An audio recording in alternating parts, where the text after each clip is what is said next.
channel where we share the scariest horror stories from all over the world. And today we have a story by one of my colleagues. I was getting stuff out of my basement and came across this old box of family photos. As I started going through them, I found one photo that made me stop dead in my tracks.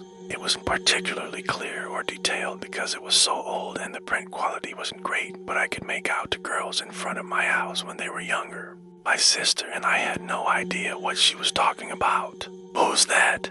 asked her, thinking that maybe she had a friend over when I was younger and I just didn't remember. "Oh, that's the girl who used to live in our house," she said casually. I was confused because I knew that I was an only child. I asked her if she was joking, but she gave me a weird look like I was the joke. She then went upstairs to get something and came back down with an old photo album.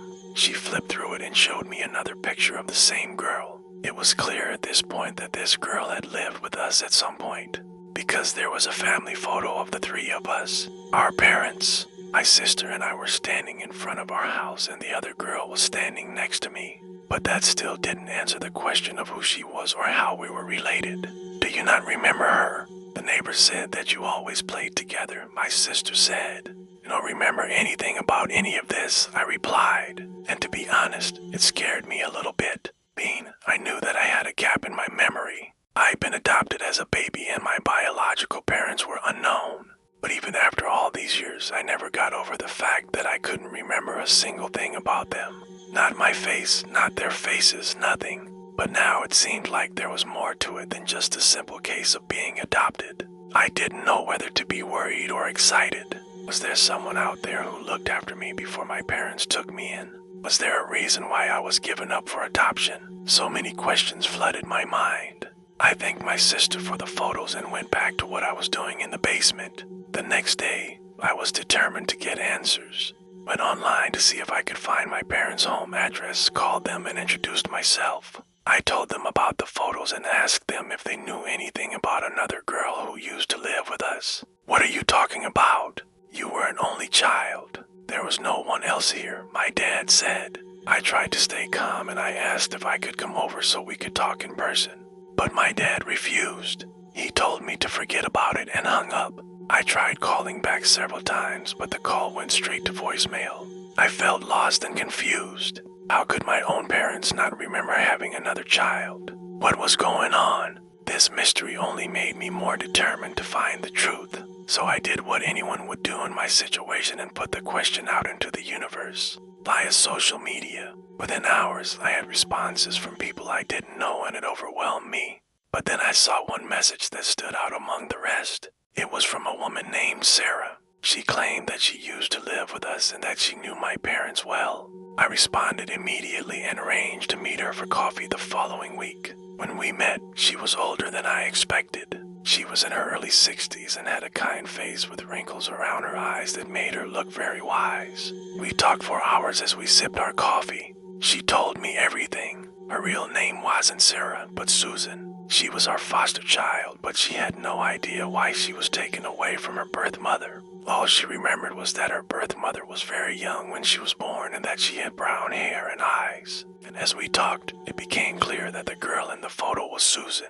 "Why did you leave us?" I asked her. "You were very young at the time, honey, and your adoptive parents thought that it would be better for you if you had a mother and father your own age. They didn't think that they could give you what you needed," Sarah said. "So they let me stay with them until I was 18. I graduated high school and moved out, and I recently saw the post you made online. That's why I contacted you. Over the next few weeks, I learned more about the past than I ever imagined possible. After my biological grandparents died, discovered that my biological mother was only 17 when I was born, and that she was unable to take care of me on her own. But who were my biological parents? I searched for clues, looking at the photos that Susan had brought with her when she visited me. There was one photo that caught my eye. It was a picture of Susan's birth mother holding me as a baby. In the background, there was a man and a woman who I assumed were her parents. I managed to find the man's name online, so I decided to search for him on social media.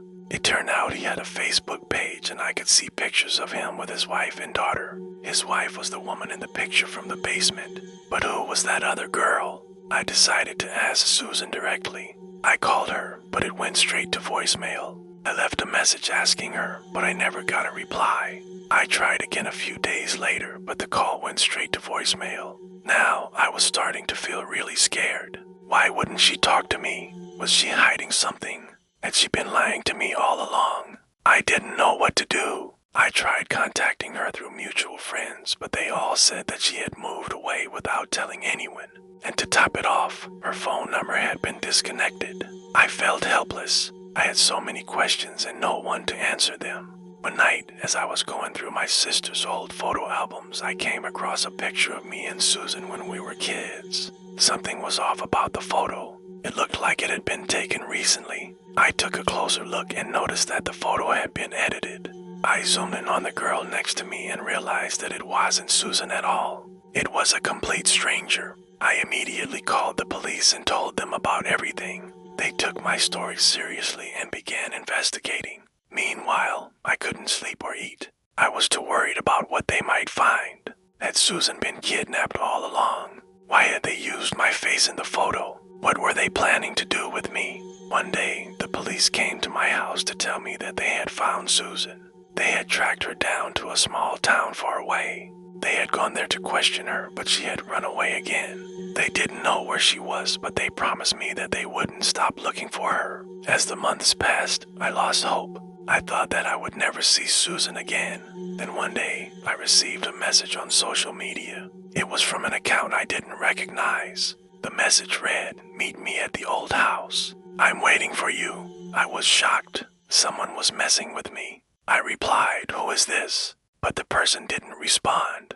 I ignored the message and tried to focus on my life. But every day I couldn't help but wonder who had sent the message and what they wanted from me. I told the police about the message, but they said that there was nothing they could do about it. They couldn't investigate a cyberbully. According to them, I should just block the account and move on. But I couldn't move on. The message had opened up a Pandora's box of emotions and thoughts that I couldn't control. I was constantly anxious and jumpy, and I couldn't understand why. Then one day, I decided enough was enough. I was tired of living in fear, so I did something crazy. I packed a bag and drove to my old house. The drive was long and lonely, but finally I saw the house in the distance. It looked just the same as I remembered. I parked the car and walked towards the house. As I approached, I could hear voices coming from inside. I hesitated for a moment, but then I knocked on the door. A woman opened the door and I was stunned. It was Susan. "Susan," I whispered. She looked at me for a moment, then a smile spread across her face. "You came," she said. And that's the end of part 2. If you want to hear part 3, then subscribe to the channel. Also hit the like button because it really helps us out. And finally, turn on notifications so that you'll be notified whenever we upload a new video.